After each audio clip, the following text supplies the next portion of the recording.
Hello दोस्तों, मैं सचिन मिश्रा आप लोगों का आपके इस यूट्यूब चैनल सचिन एजुटिप्स पे स्वागत करता हूं। तो दोस्तों, आज मैं आप लोगों को इस वीडियो में एसएससी जीडी 2024 के लिए आप लोग कैसे तैयारी करेंगे। जैसे कुछ दोस्त कहते हैं कि सीआरपीएफ, बीएसएफ, असम राइफल्स, इन सब में पढ़ाई करने का मौका नहीं मिलता है। तो आज मैं आप लोगों को अपने मनीष भाई को दिखाऊँगा। जैसा कि मनीष भाई देख रहे हैं, आप लोग यहाँ बैठे हैं, ये सीआरपीएफ में 2018 में इनका सिलेक्शन हुआ था और सीआरपीएफ में रहते हुए इन्होंने पढ़ाई की। उसके बाद एनसीबी में 173 रैंक, मतलब ऑल इंडिया रैंक 173 के साथ इन्होंने सिलेक्शन लिया। तो आप लोगों को ये बताएंगे कि इन्होंने कैसे टाइम अपना मैनेज किया था जब आप ये अपना सीआरपीएफ की ड्यूटी कर रहे थे या फिर ट्रेनिंग कर रहे थे। तो मनीष भाई कुछ बताएंगे आप पब्लिक को। नमस्कार दोस्तों, मेरा नाम मनीष राज है। मैं बिहार से सहरसा डिस्ट्रिक्ट का रहने वाला हूं। मेरा सिलेक्शन पहली बार 2018 में एसएससी जीडी के थ्रू सीआरपीएफ रैंक पे हुई थी। मेरी उस टाइम भी मार्क्स अच्छी थी, लेकिन पोस्ट प्रेफरेंस पहला मैंने सीआरपीएफ डाला था, इसलिए मुझे सीआरपीएफ मिल गई। और उसके दौरान मुझे 2021 में लॉकडाउन की वजह से देरी हुई उसको ज्वाइनिंग करने में। तो 2021 के मार्च में मैंने ज्वाइनिंग किया सीआरपीएफ जीसी लखनऊ, और वहाँ से आरटीसी जोधपुर में मैंने ट्रेनिंग किया 2021 जून से, और 2022 जून तक मेरी ट्रेनिंग चली। और उसके बाद मेरी पोस्टिंग हो गई आंध्र प्रदेश तेलंगाना बॉर्डर के पास, और वहाँ मैंने 1.5 साल की लगभग ड्यूटी की। और ट्रेनिंग के दौरान तो बहुत कम ही टाइम मिली मुझे पढ़ाई करने की, लेकिन ट्रेनिंग के जस्ट बाद जब मैंने ड्यूटी ज्वाइन की, पोस्टिंग मिली, तो उसके बाद 8 घंटे की ड्यूटी मिलती थी। और जो भी टाइम मिलता था हमें वर्किंग के बाद, उस टाइम में मैंने पढ़ाई की, और ऑनलाइन भी पढ़ाई की, ऑफलाइन भी अपने बुक ख़रीदा था, करंट अफेयर्स भी पढ़ रहा था।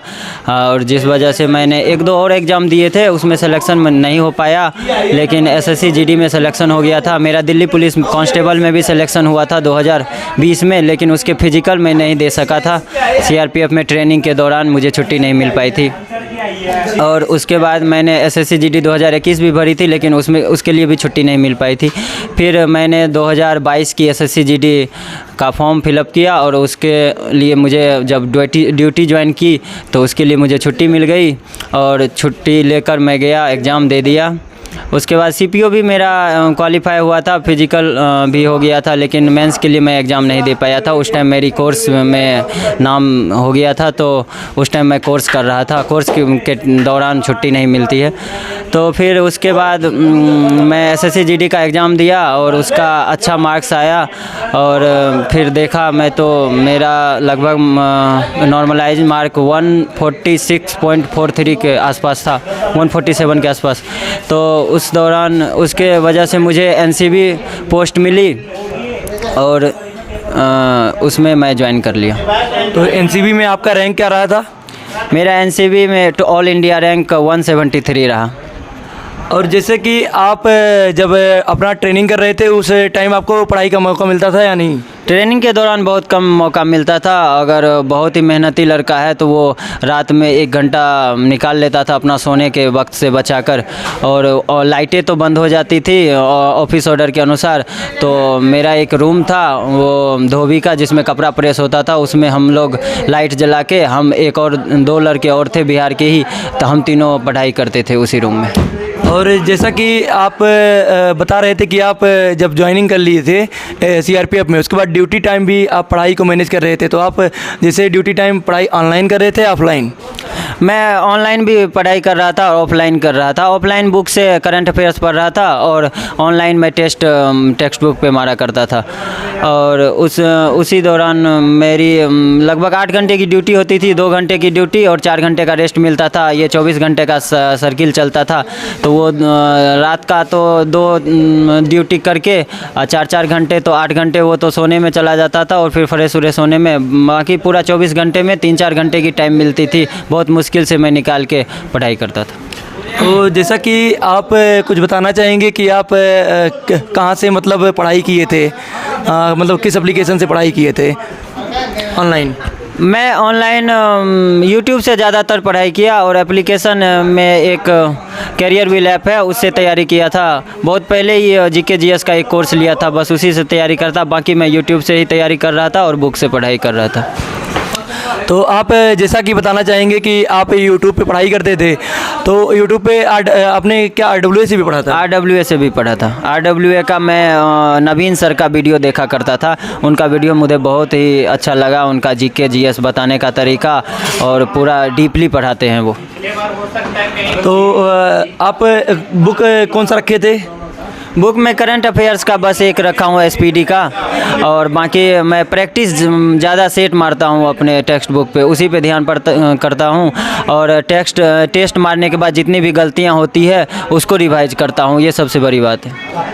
हिंदी के लिए कोई बुक जो आप पढ़े हो या फिर ऑनलाइन जहाँ से पढ़े हिंदी हो? के लिए मैं यूट्यूब से ही पढ़ा हूँ, बुक कहीं नहीं, बेसिक जो था और उसके ऊपर जो कुछ भी पढ़ा वो यूट्यूब से ही पढ़ा, कहीं कोर्स नहीं लिया। तो कहाँ से यूट्यूब से पढ़े थे हिंदी? यूट्यूब से वो RWA सर नवीन सर से ही पढ़ा हूँ।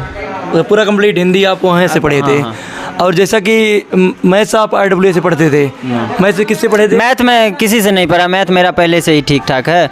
मैं बिहार SSC का भी तैयारी करता था और SSC का भी तैयारी करता था, तो मैथ मेरा ठीक है, मैथ कहीं से नहीं पढ़ा, मेरा बेसिक ठीक ठाक है, तो इसलिए मैथ मुझे पढ़ने की ज़रूरत नहीं पड़ी। GK GS में बस पढ़ा और थोड़ा हिंदी पढ़ा। तो क्या आपने मैथ्स का प्रीवियस ईयर भी सॉल्व किया था? हाँ, प्रीवियस ईयर सॉल्व किया था मैं मैथ, ये पूरा सेट मारता था, उसमें प्रीवियस ईयर में वो सारा चीज़, मैथ, रीजनिंग, GK GS और हिंदी, सारी चीज़ आती थी। मतलब अगर SSC की आप तैयारी कर रहे हैं, चाहे SSC GD हो, चाहे MTS हो, चाहे CHSL हो, अगर आप प्रीवियस ईयर सॉल्व करेंगे, तो जैसा कि मनीष भाई ने कहा कि प्रीवियस ईयर के क्वेश्चंस आते हैं आप लोगों के एग्जाम में, तो आप लोगों को प्रीवियस ईयर पे बहुत ज़्यादा फोकस करना पड़ेगा। बिल्कुल, प्रीवियस ईयर के क्वेश्चन बिल्कुल ही आते हैं, अगर वो क्वेश्चन सेम टू सेम नहीं आए तो उसी के आधार पे, उसी पे बेस पे क्वेश्चन आते हैं, बस डिजिट चेंज होता है। तो जैसा कि मनीष भाई आपने बताया, तो जैसा कि अगर जो भाई मेरे वीडियो देख रहे हैं, अगर उनका सिलेक्शन मान लो BSF में हो गया, CRPF में हो गया, असम राइफल्स में हो गया, तो उन्हें मतलब टेंशन लेने की 1% आवश्यकता नहीं है, उसमें रह के भी पढ़ाई कर सकते हैं। उसमें रह के भी पढ़ाई कर सकते हैं, अगर मेहनती हैं, अगर उनको लगता है ऐसा कि हमको अगर 1-2 महीना और फाइनेंशियल कंडीशन सही है तो 1-2 महीना रुक के वो दूसरे एग्ज़ाम की तैयारी कर सकते हैं। तो भाइयों, आप लोगों को मनीष भाई दिख रहे होंगे, मनीष भाई समझो इन्होंने बहुत हार्ड वर्क किया है अपनी लाइफ में। आप लोग जैसा कि जानते हैं, CRPF BSF में रहकर उसके बाद NCB में सिलेक्शन लेना, वो भी ऑल इंडिया रैंक 173 के साथ SSC GD का। आप लोगों ने कट ऑफ भी देखा था, भाई का 147 नंबर भी आया था SSC GD 2022-23 के एग्जाम में। उसके बाद भाई का CPO में भी हो गया था, लेकिन किसी कारणवश CPO का फिजिकल देने के बाद मतलब मेंस नहीं दे पाए, नहीं तो उनका CPO में भी सिलेक्शन 100% पक्का था। और भाई अभी भी तैयारी कर रहे हैं, तो भाई आप जैसा कि तैयारी कर रहे हैं या नहीं है इसमें? बिल्कुल तैयारी कर रहे हैं, मैं अपने आप स्टेट की तैयारी कर रहा हूँ। तो किस एग्ज़ाम की तैयारी कर रहे हैं आप इस टाइम? अभी तो तैयारी कर रहा हूँ बिहार SI की, अगर टाइम मिल गया, हमें हमारी पोस्टिंग मन अनुसार मिल गया तो फिर बिहार SI का भी तैयारी नहीं करूँगा, उसके बाद मैं स्टेट PCS, बिहार PCS का BPSC का तैयारी करूँगा। और जैसे कि मेरे भाई जो मॉक टेस्ट अटेम्प्ट करते हैं, उनका टाइम मैनेज नहीं हो रहा है, इसके बाद उनका क्वेश्चंस भी रॉन्ग हो जाता है, मैथ्स का, रीजनिंग का, तो उन्हें बहुत प्रॉब्लम हो रहा है। उसके बाद GK GS उनका ज़्यादा सही नहीं हो रहा है, तो इसके लिए आप कुछ बताना चाहेंगे? GK GS के लिए तो जितनी पढ़ाई करेंगे, लूसेंट पढ़िए, लूसेंट से क्वेश्चन लगभग 80% 70% क्वेश्चन लूसेंट से ही आते हैं, बाकी तो करंट अफेयर्स पढ़ते रहिए, बाकी GK में कहीं दिक्कत नहीं आएगी। तो जैसे करंट अफेयर्स आप किसी टीचर से पढ़े थे या सिर्फ SPD बुक से? नहीं, टीचर से। मैं नेक्स्ट एग्ज़ाम एक यूट्यूब चैनल है, उससे मैं डेली पढ़ता था। नेक्स्ट एग्ज़ाम से करंट अफेयर्स डेली आता है, उसका 20-25 मिनट का रहता है और 15 क्वेश्चन डेली बताते हैं, उनसे पढ़ता था। और बाकी ये SPD का बुक ख़रीदा था, उससे कुछ कभी कभी देखता था। बाकी मैं सबसे ज़्यादा टेस्ट देने पे विश्वास करता हूँ और टेस्ट देता हूँ, उसका जो भी रॉन्ग होता है उसका डिस्कशन खुद से करता हूँ, और बाकी वो क्वेश्चन फिर से दोबारा गलती ना हो, इसका ज़्यादा ध्यान रखता हूँ। तो आप जैसा कि अगर आप लोगों के क्वेश्चंस गलत हो रहे हो और आपके साथ आपके 2-3 दोस्त तैयारी कर रहे हो, तो आप उनके साथ डिस्कस करके अपनी पढ़ाई करिए और उससे आप लोगों को बहुत ही फ़ायदा मिलेगा आगे चलकर। और जैसा कि मनीष भाई टाइम मैनेजमेंट का कुछ बताएंगे कि कैसे टाइम मैनेजमेंट करें लोग? अगर कहीं आप जॉब पे हैं तो टाइम तो निकालना मुश्किल है, लेकिन फिर भी निकालना पड़ेगा, जैसे हमने निकाला और ऑल इंडिया रैंक 173 लाया। आप लोग अगर जॉब पे नहीं हैं, कहीं तैयारी कर रहे हैं, तो आपको टाइम तो भरपूर मिलती होगी, लेकिन 24 घंटे में हम ये कहते हैं आप 8 घंटे ही पढ़ाई कीजिए, उससे ज़्यादा पढ़ाई ना कीजिए। 8 घंटे की पूरी नींद लीजिए और 8 घंटे खूब मस्ती कीजिए, बस एग्ज़ाम आपका क्वालिफाई हो जाएगा, जो भी चाहेंगे, लेकिन डेली करना है। तो दोस्तों जैसा कि भाई ने आप लोगों को बताया कि आप अगर पढ़ाई करेंगे तभी आप लोगों का सिलेक्शन होगा, क्योंकि इस टाइम आप लोग कंपटीशन देख लें, कंपटीशन का लेवल हाई से हाई होता जा रहा है। जैसे जैसे टाइम आएगा वैसे वैसे कंपटीशन भी बढ़ता जाएगा, तो आप लोगों को इसी प्रकार से तैयारी करनी पड़ेगी। और भाई मुझे जहाँ तक लगता है कि भाई आगे और भी उपलब्धियाँ हासिल करेंगे मनीष भाई। और आप लोगों को अब बताएंगे कि जैसे टाइम टेबल आपका कुछ था कि इस टाइम ये पढ़ना है, इस टाइम ये पढ़ना है। नहीं, मेरा टाइम टेबल नहीं था, क्योंकि हमारी ड्यूटी फिक्स नहीं थी, डेली चेंज होती रहती थी। कभी आज 10 से 12 ड्यूटी आई, कभी 12 से 2 आई, कभी 2 से 4 आई, तो इस अनुसार हमारा टाइम फिक्स नहीं था। लेकिन जो भी टाइम ड्यूटी के बाद आते ही हमारा टाइम मिलता था, उस टाइम में अपना तैयारी करता था। तो दोस्तों आपने मनीष भाई का संघर्ष सुना, तो आप लोगों को इसी प्रकार खुद भी पढ़ाई करनी होगी, तभी आप लोगों का सिलेक्शन होने वाला है। तो मनीष भाई लगभग अब वीडियो का लास्ट आ गया है, तो मनीष भाई आप लोगों को अगर कुछ इन लोगों को मोटिवेशन देना चाहेंगे। मैं तो बस ये कहता हूँ, टोटल 24 घंटे में आप 8 घंटे मन से पढ़ाई कर लीजिए, पूरी लगन से, मेहनत से। और वो 8 घंटे ना मोबाइल को यूज कीजिए। अगर बस डाटा से ऑनलाइन पढ़ रहे हैं तो बस डाटा के लिए यूज कीजिए, कोई मैसेज नहीं, कोई बाहर का डिस्टरबेंस नहीं। और पूरी 8 घंटे मन से पढ़ाई कीजिए, उसके एक एक्स्ट्रा भी घंटा मत पढ़ाई कीजिए। और 8 घंटे की पूरी नींद लीजिए, नींद पूरी ज़रूरी है, वरना दिमाग काम नहीं करता है। जो भी अगर नींद कम करके पढ़ाई करना चाहते हैं तो उसका दिमाग कमज़ोर हो जाता है और पढ़ा हुआ चीज़ याद नहीं रहता ज़्यादा देर तक। इसलिए 8 घंटे की नींद, 6 से 8 घंटे की नींद आप ले सकते हैं और 8 घंटे पढ़ाई कीजिए। बाकी 8 घंटे आप घूमिए फिरिए, जो भी जितना काम है आप 8 घंटे में कीजिए, लेकिन ये लगातार करनी है। एक दिन 12 घंटे 14 घंटे पढ़ लिए, लेकिन फिर दूसरे दिन तीसरे दिन नहीं पढ़े तो उससे आपका सिलेक्शन नहीं होगा। 8 घंटे का पढ़ाई कीजिए। और ये कहते हैं कि सप्ताह में कम से कम एक मूवी देखिए, एक ही मूवी देखिए सैटरडे या संडे को, उससे माइंड फ्रेश हो जाएगा और उससे पता भी चलेगा कि बाहरी की दुनिया में क्या होती है। ठीक है, नमस्कार दोस्तों, जय हिंद, जय भारत, वंदे मातरम।